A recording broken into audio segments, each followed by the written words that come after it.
லோக்சபாவோட எதிர்க்கட்சி தலைவரான ராகுல் காந்திக்கு பார்த்தீங்கன்னா பகுஜன் சமாஜ் கட்சியினர் மாநில பொதுச் செயலாளராக இருக்கிறவர் தான் ஜெய்சங்கர். ஸோ அவர் ஒரு கடிதம் எழுதியிருக்காரு. அந்த கடிதத்தில் என்ன இருக்குது அப்படின்னு சொல்லிட்டு பார்த்தீங்கன்னா, தமிழ்நாடு காங்கிரஸ் கமிட்டி தலைவர் செல்வ பெருந்தகைக்கு ஆம்ஸ்ட்ராங் கொலை வழக்கில் ஒரு தொடர்பு இருக்கிறதா சொல்லியிருக்கிறாங்க. அது மட்டும் இல்லாமல் அந்த கட்சியில் விட்டு நீக்கணும், அவர் கட்சியிலே இருக்கக்கூடாது அப்படின்ற மாதிரியுமே மென்ஷன் பண்ணியிருக்கிறாங்க.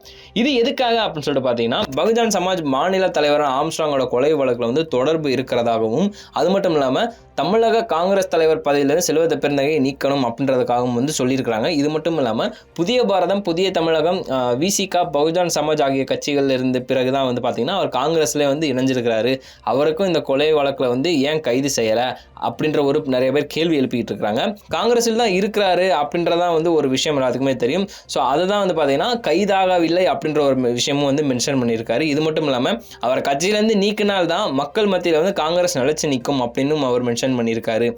இதுக்கடுத்து இன்னொரு விஷயம் என்ன அப்படின்னு சொல்லிட்டு பார்த்தீங்கன்னா, முன்னதாக பார்த்தீங்கன்னா செல்வ பெருந்தகை ஆம்ஸ்ட்ராங் கொலை வழக்கு விசாரணை பற்றி கூறுகையில் என்ன சொல்லியிருந்தாங்கன்னா, ஆம்ஸ்ட்ராங் கொலை வழக்கு குற்றவாளிகள் கைது செய்யப்பட்ட நிலைமையில பல கோணங்கள் தமிழக போலீசார் விசாரணை பண்ணிட்டு இருந்தாங்க. இப்போ வரையும் பண்ணிட்டு இருக்காங்க. தமிழக போலீசார் பார்த்தீங்கன்னா ஸ்காட்லாந்துக்கு இணையான காவல்துறை அப்படின்ற பேர் போனவங்க ஆம்ஸ்ட்ராங் கொலை வழக்கில் தமிழக காவல்துறை கோட்டை விட மாட்டாங்க அப்படின்ற மாதிரி நான் நம்புறேன். உண்மையான குற்றவாளிகளை சட்டத்தின் முன் நிறுத்துவாங்க அப்படின்ற எனக்கு நம்பிக்கையா இருக்குது அப்படின்ற மாதிரி அவர் அந்த லெட்டர்ல மென்ஷன் பண்ணியிருந்தாரு.